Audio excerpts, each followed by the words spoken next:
What's up? I'm Anthony Obi, and I'm back to talk about the next part in your sales funnel build out process. We're going to talk about email marketing, particularly follow up marketing for your sales funnel. It is just kind of how they say in real estate, it's all about location, location, location.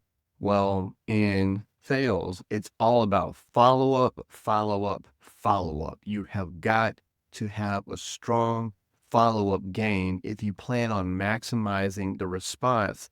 People are distracted, people are busy, they have a lot going on. And so you have to follow up, follow up, follow up in order to maximize the potential of the new lead that you just collected whenever they sign up for your freebie or whatever it is that they have signed up. There are particularly 3 different types of email that you could be doing in your business: broadcast newsletter emails, which may go out like your regular newsletter once a week or twice a month or something like that. Then there are campaigns and promotions that you're doing for upcoming events or products or services that you want to promote for like a week or a set period of time that you send out and schedule to your list.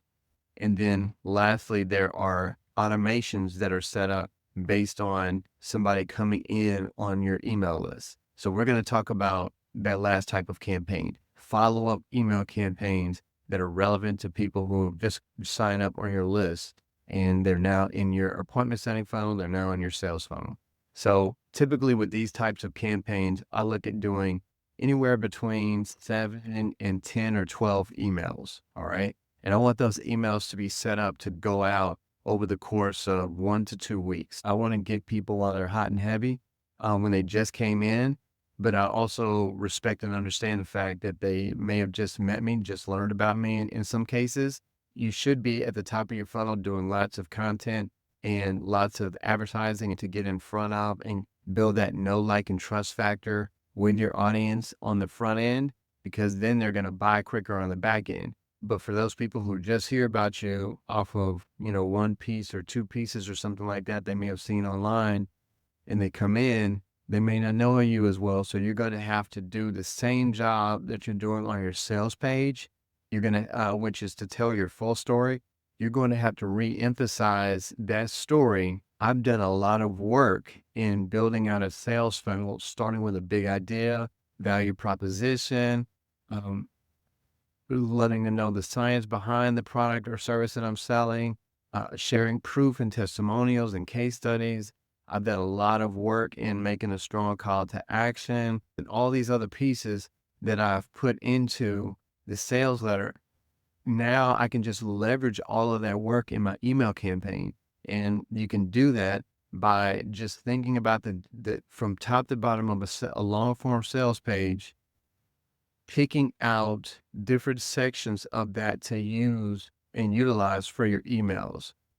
Email number 1 may start right at the top with the big idea and the value proposition summarized and condensed and boiled down into a nice, 150 to 300 word email, just kind of summarizing the big idea and the value proposition, the main features and benefits of your product or service, and then inviting them to go back to the sales page to order before the campaign shuts down.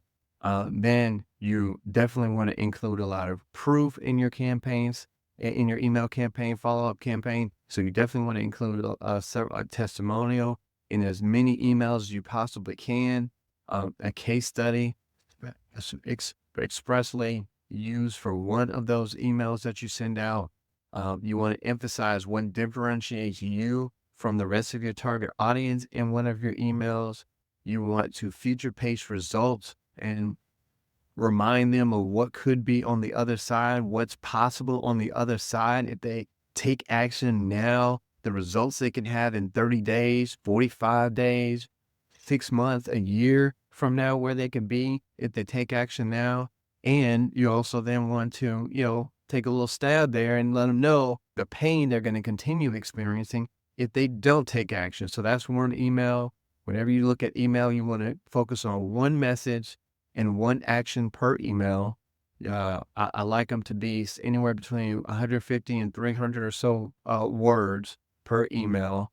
And you want to include your link 2 or 3 times throughout the email, starting after the first paragraph or 2, short paragraph or 2. After the first 6 or 7 lines, you want to include a first text link, call to action back to the sales page, and then 1 to 2 more links throughout the body of that email.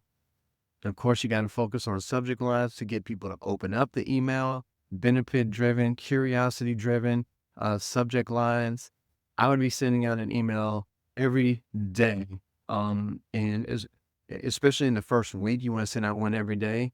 And then towards like maybe day number 7 and 8, maybe you space it out 1 or 2 days or whatever. But then towards the end of that campaign, the last 3 emails, got to be every day, because that's going to be your shutdown campaign. And that's where you want to emphasize urgency. You want to emphasize scarcity, bonuses going away, urgency. This thing is shutting down. You want to get people hype. You want to get people on the hook and remind them that this is going away. Benefits are going away. Prices are going up whenever you're shutting down your email campaign.